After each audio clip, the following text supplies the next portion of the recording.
Iblis volunteered that if he can come with the angels to kill these corrupted jinns on the earth, and Allah Azza wa Jal gave him permission.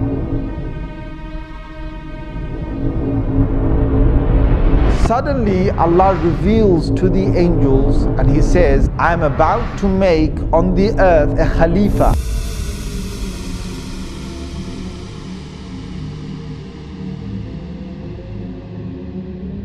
Now Iblis is a creation of God. Iblis is a creation of God. Iblis is a jinn. Iblis is, he's made of fire, which the Quran talks again in several places that he's made of fire.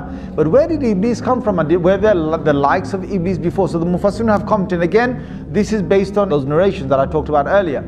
And what Allah Azza wa Jal did is that He created a whole creation of jinns that were on the earth. And this you will find in many of the early Mufassirun have commented on this. He created them on the earth and they had got taklif. Now what is taklif? Taklif is that God's now given them a responsibility to recognize Him. Now when Allah gives responsibility to creation, He will send messengers. So what Allah did is that He sent jinn messengers. So before there was human messengers, before Adam alayhi salam, who was the first human messenger, there were many jinn messengers that Allah Azza wa Jal sent to them. Now the jinns are made of fire, and the jinns, one of the things they have inside them, being fiery is that you're angry and you're hasty, you're fast, you're very powerful. Now the sifat and the qualities that the jinns have between them is that they are in fights and they are in quabbles and they are in superiority and who can prove who's greater. This is one of the nature of the jinns, and they're always in the spirit of challenge. Now there are good jinns. Allah Azza wa Jal has said that in Surah Jinn itself. He's talked about two different groups of jinns, and He said the salihun, and there's those who are pious and those who are not pious.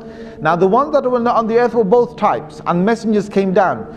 But the messengers in the many numbers were killed by the jinns on the earth. And there was great corruption that prevailed on the earth. There was great corruption that prevailed on the earth.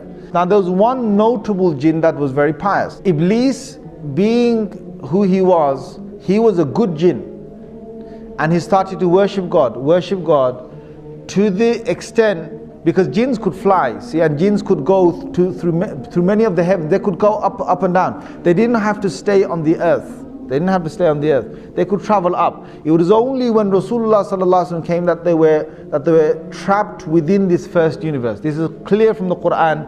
This in Surah Safat you will find this. In Surah Jinn you will find this. That Allah did not allow them to go beyond the first heaven, or the first heaven meaning the end of this universe. They can't go past that after Rasulullah sallallahu alaihi wasallam became a prophet. But before that they could go above that. So what happened is that on these travels, Iblis proved himself that he was so close to God. And Allah Azza wa Jal then allowed him to get closer and closer, to higher and higher basically. And they say in some of these narrations that there was no space in the heavens was left, like no large space was left in the heaven, but Iblis had gone there and he had worshipped God. So he was a very, very, very close, you could say jinn, servant jinn, however you want to put it, to God.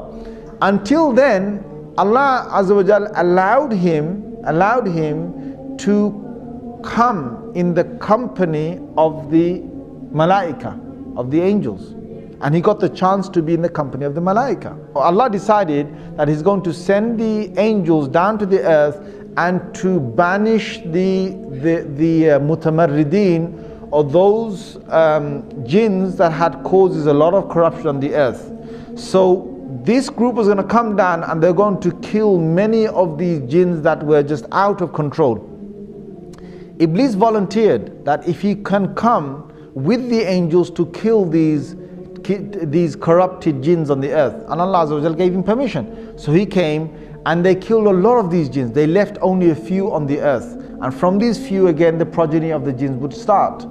Now Iblis returns back. Now many, maybe hundreds of years, I don't know, whatever is going by, because jinns have very long lives. They don't have short lives that the human beings that, we only have 60, 70, 100 years. They have hundreds of years. Perhaps they could have a few thousands of years of living.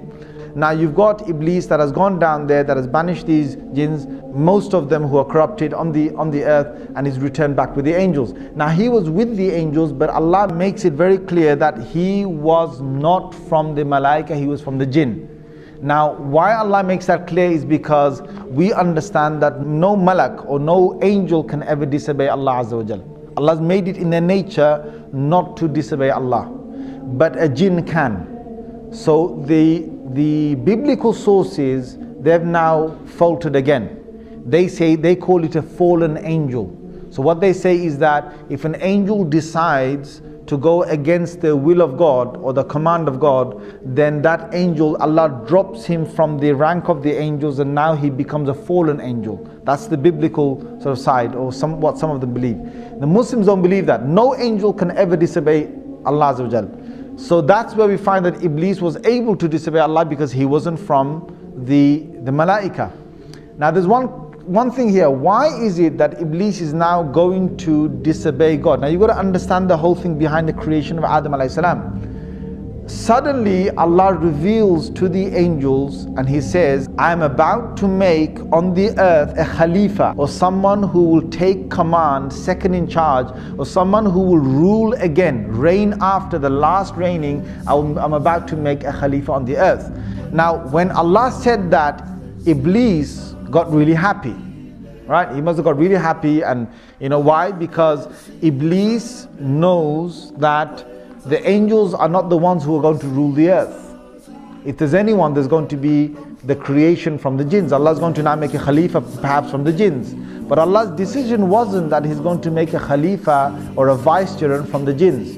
His decision now was that He's going to create this new creation. Now this shocked Iblis, because all these years that Iblis had worshipped Allah and had been so good was because he wanted power, he wanted prestige, he wanted to be in charge of the earth, he wanted to be, come back on the earth, and he's going to be sent perhaps as a messenger, or he's going to be sent with a new command of God on the earth, or he's going to be in charge of the jinns on the earth. There's something beautiful that's going to come for Iblis, something that he had a big glimmer and a big hope in, and all that was getting crushed now with this new creation. Now who is this new creation?